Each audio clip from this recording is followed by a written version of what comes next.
3 generations of the Sullivan family had managed other people's money.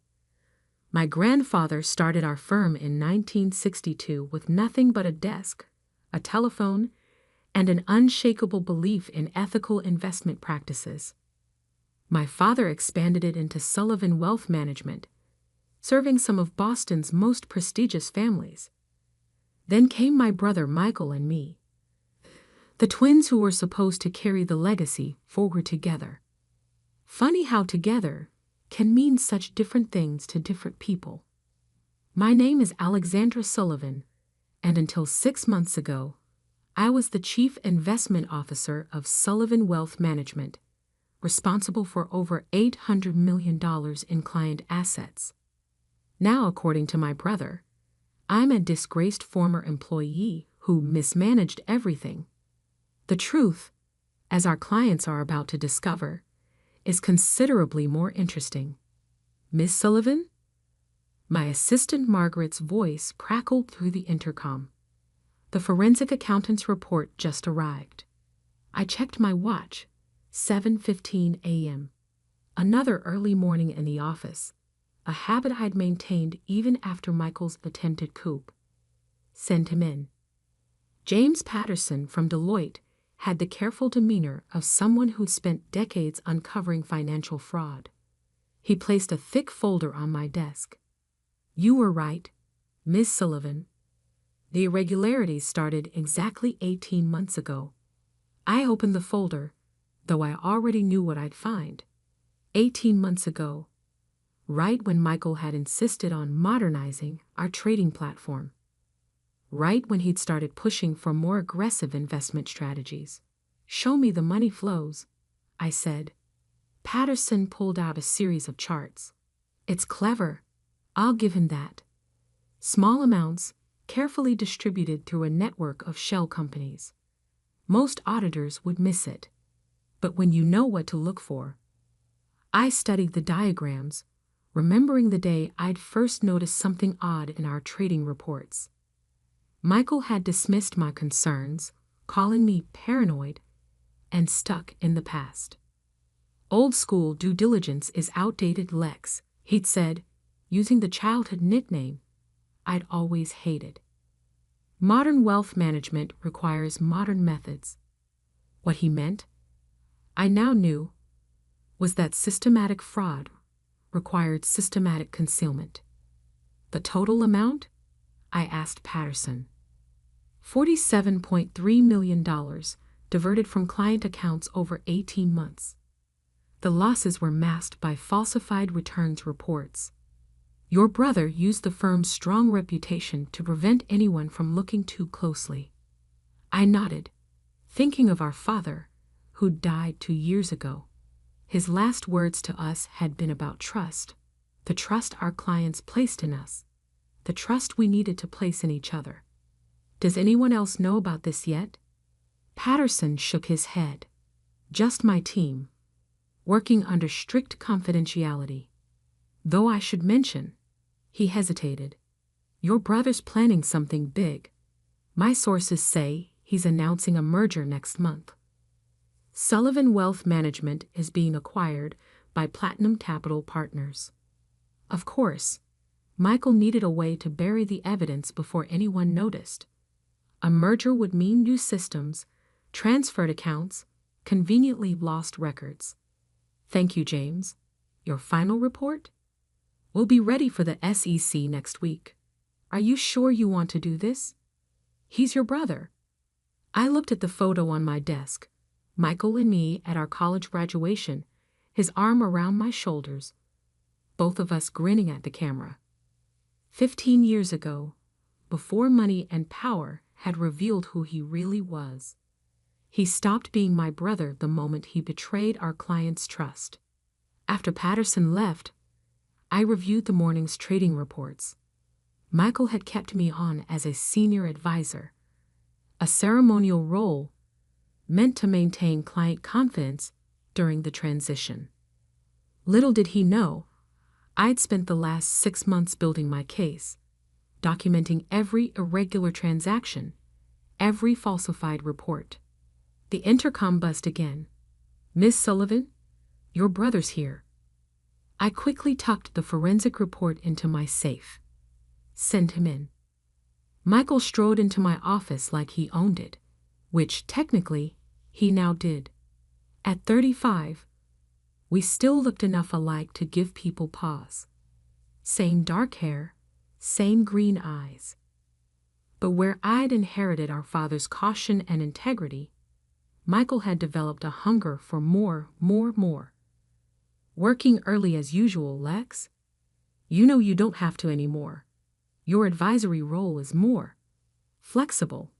I smiled blandly. Old habits. What brings you by? The Hamilton Anniversary Gala next week. I want you there. The Hamilton family had been clients since our grandfather's time. Their annual charity gala was Boston's premier financial event. Of course, I wouldn't miss it. Good. He perched on my desk, a habit he knew I hated.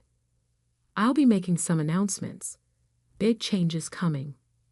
The merger with Platinum Capital will take us to the next level. Fascinating. Will you be announcing this special investment vehicle too?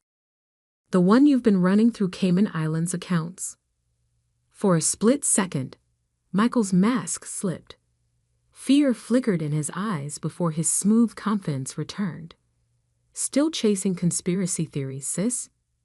This is why you needed to step back. You're too caught up in details, missing the bigger picture. Oh, I see the bigger picture perfectly, Michael. Every decimal point of it. He stood, straightening his custom-made suit. Just be there next week. Smile, support the changes. It's not like you have a choice anymore. After he left, I opened my laptop and checked my encrypted email. The SEC's forensic team had been quietly investigating for months, ever since I'd submitted my detailed report. Their timing would be critical. My phone buzzed. A text from Diana Martinez, my oldest friend and the Hamilton family's private attorney. Meeting today, 2 p.m. Bring everything. I glanced at the safe containing Patterson's report. Michael thought he was consolidating his power. Instead, he was walking into a trap 18 months in the making. The old Sullivan Wealth Management offices occupied a historic brownstone in Boston's financial district. As I walked through the trading floor, I noticed the changes Michael had made. Sleek digital displays showing real-time market data, young traders aggressively working phones, the family portraits replaced by modern art. In the elevator to the parking garage, I ran into Victor Thompson, our head of compliance, or what was left of compliance after Michael's modernization. Ms. Sullivan, he said quietly, I've been meaning to talk to you. Some of these new trading patterns. Not here, Victor. I handed him my card with a new phone number written on the back. Call me tonight. Use this line only. He nodded, understanding, another piece falling into place. Diana's office was in a modern high-rise overlooking the harbor. She greeted me with a hug, then closed her door and activated her white noise generator, a necessary precaution in today's financial world. How solid is your evidence? She asked without preamble. I opened my briefcase and laid out Patterson's preliminary findings. 18 months of systematic fraud. 47 million diverted through shell companies. False returns reported to clients. And a merger plan designed to bury it all. Diana whistled softly. The Hamilton family's exposure? About 12 million. Michael used their accounts heavily because of their long-standing trust in our firm. Elizabeth Hamilton is going to be furious. Diana shook her head. She chairs 3 regulatory committees. If Michael knew, he doesn't. He thinks old money is quiet money. He forgets that quiet doesn't mean powerless. Diana studied me. The gala's next week. Your brother's planning to announce the merger there, along with my retirement. He wants to consolidate control before anyone looks too closely at the books. And the SEC? I allowed myself a small smile. Their audit team is ready. They're just waiting for the right moment. A room full of witnesses, Diana nodded, including the state's financial regulators, all the major players in Boston banking, and the press. Perfect. I gathered my documents. Michael always did have a flair for dramatic announcements. I'm just helping him make it memorable. Back in my office, I reviewed the final pieces of my plan.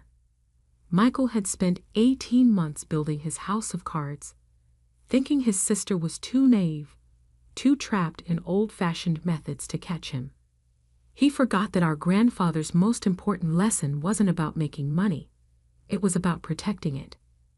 About maintaining the trust that 3 generations of Sullivans had built. As the sun set over Boston Harbor, I thought about the gala. Now just 7 days away. Michael would have his moment in the spotlight, his big announcement. And I would have mine. The week before the Hamilton Gala passed with excruciating slowness. I maintained my usual routine, arriving early, reviewing reports, meeting with select clients. Michael was too busy preparing for his triumph to notice that each meeting, each document review, was another piece of evidence being carefully preserved and documented. The SEC team is in position, Diana told me over a secure line. They've coordinated with the state regulators. Everything's ready. I was in my office, watching the sun rise over Boston Harbor. The same view our father had loved, though the skyline had changed. And the Hamilton family? Elizabeth knows something's coming. She's arranged the seating chart to put all the key players at the main table. Regulators, banking executives, major clients. Perfect. I checked my watch. The forensic accountant's final report. Delivered to the SEC yesterday. Your brother's going to regret not checking those Cayman accounts more carefully. A soft knock interrupted us. Miss Sullivan? Margaret entered, carrying a garment bag. Your gala dress arrived. I smiled, remembering another lesson from our father.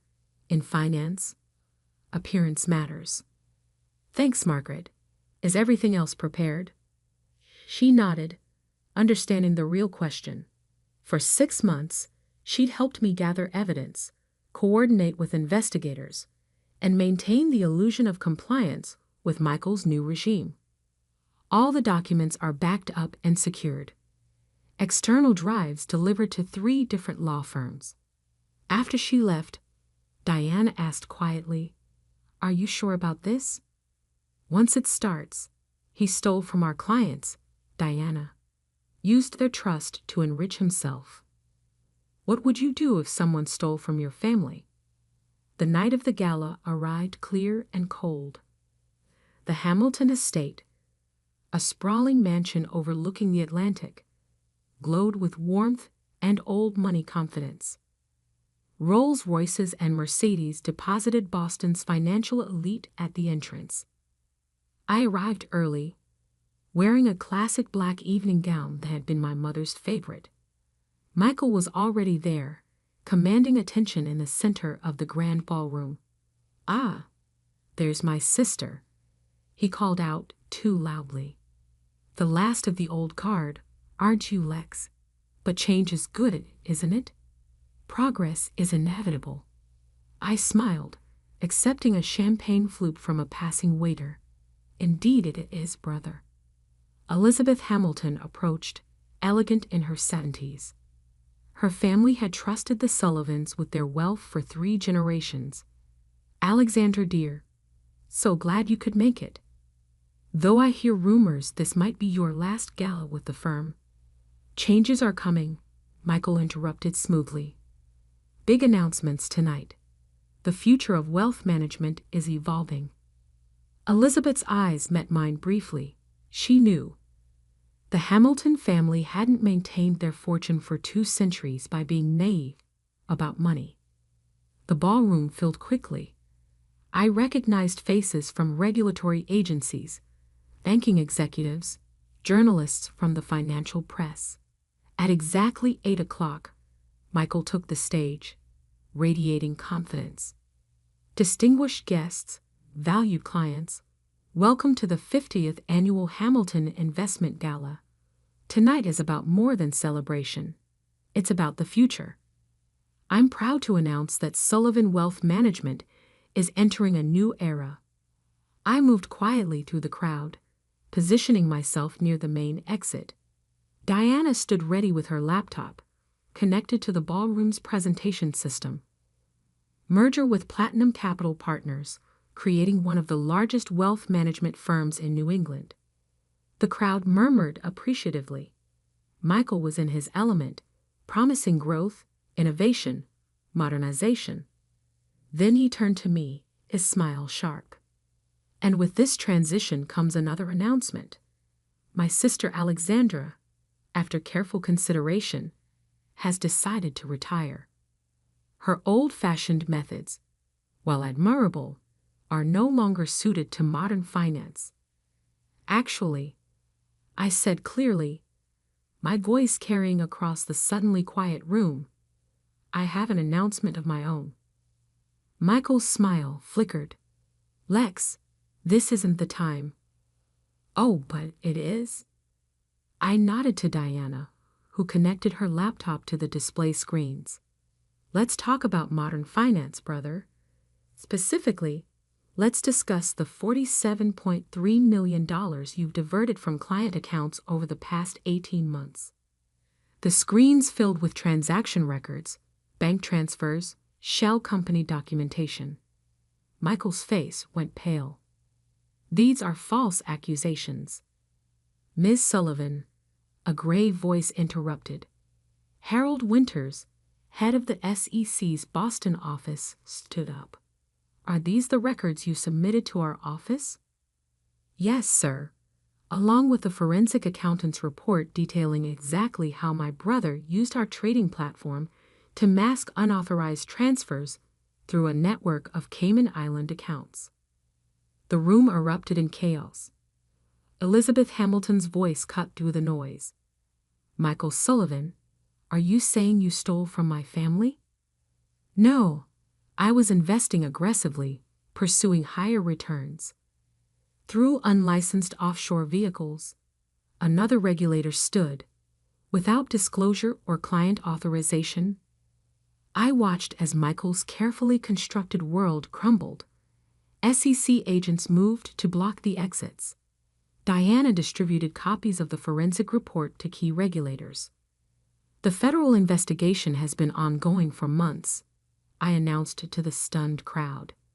Every transaction documented, every shell company traced. The evidence has been preserved, despite recent attempts to modernize our record-keeping system.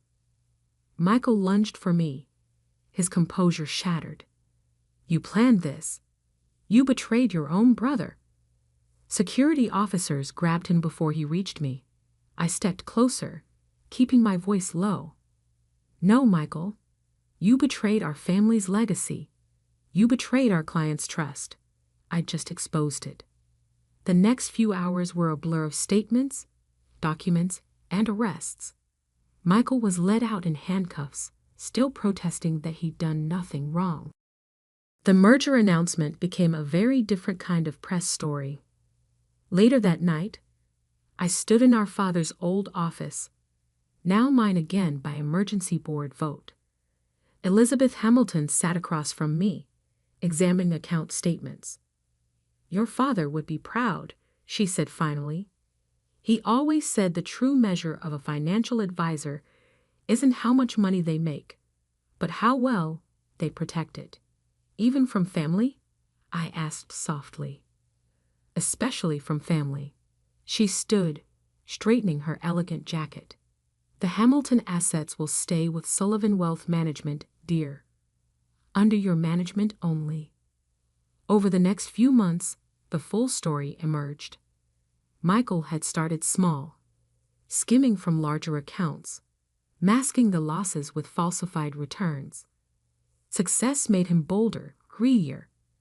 The merger was his exit strategy, a way to hide his fraud in the chaos of consolidation. The SEC investigation revealed everything. Michael faced federal charges for securities fraud, money laundering, and criminal conspiracy. Most of the stolen funds were recovered from his offshore accounts. I rebuilt Sullivan Wealth Management on our grandfather's original principles: trust, transparency, and genuine client service. We lost some accounts in the scandal, but gained others who appreciated our commitment to ethical practices. 1 year later, I received a letter from Michael, written from federal prison.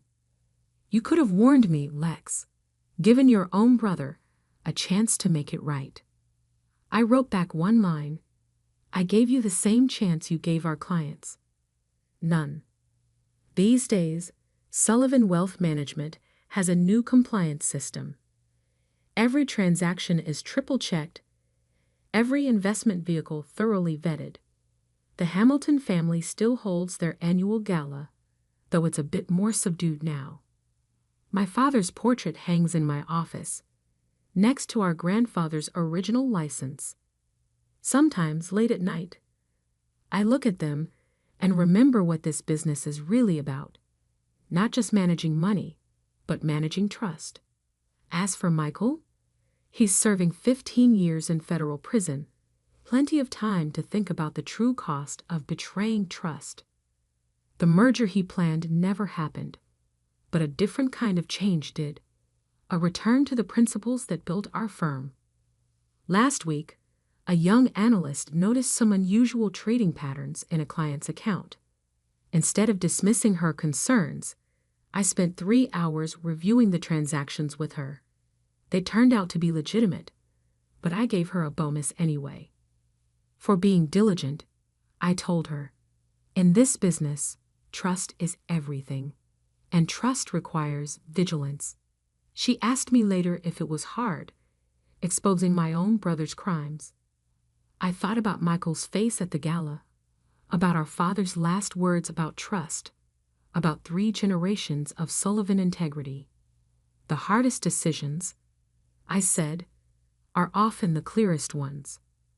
Now, when clients visit our offices, they still see the Sullivan name on the door. But underneath, there's a new phrase carved in small, elegant letters: trust, earned and protected since 1962. Because in the end, that's what this story is really about. Not just money, not just family, but the fundamental trust that makes the financial world work. Michael forgot that. I never will. 3 generations of the Sullivan family had managed other people's money. My grandfather started our firm in 1962 with nothing but a desk, a telephone, and an unshakable belief in ethical investment practices. My father expanded it into Sullivan Wealth Management, serving some of Boston's most prestigious families. Then came my brother Michael and me, the twins who were supposed to carry the legacy forward together. Funny how together can mean such different things to different people. My name is Alexandra Sullivan, and until 6 months ago, I was the Chief Investment Officer of Sullivan Wealth Management, responsible for over $800 million in client assets. Now, according to my brother, I'm a disgraced former employee who mismanaged everything. The truth, as our clients are about to discover, is considerably more interesting. Miss Sullivan? My assistant Margaret's voice crackled through the intercom. The forensic accountant's report just arrived. I checked my watch. 7:15 a.m. Another early morning in the office, a habit I'd maintained even after Michael's attempted coup. Send him in. James Patterson from Deloitte had the careful demeanor of someone who'd spent decades uncovering financial fraud. He placed a thick folder on my desk. You were right, Miss Sullivan. The irregularities started exactly 18 months ago. I opened the folder, though I already knew what I'd find. 18 months ago, right when Michael had insisted on modernizing our trading platform, right when he'd started pushing for more aggressive investment strategies. "Show me the money flows," I said. Patterson pulled out a series of charts. "It's clever. I'll give him that. Small amounts, carefully distributed through a network of shell companies. Most auditors would miss it. But when you know what to look for." I studied the diagrams, remember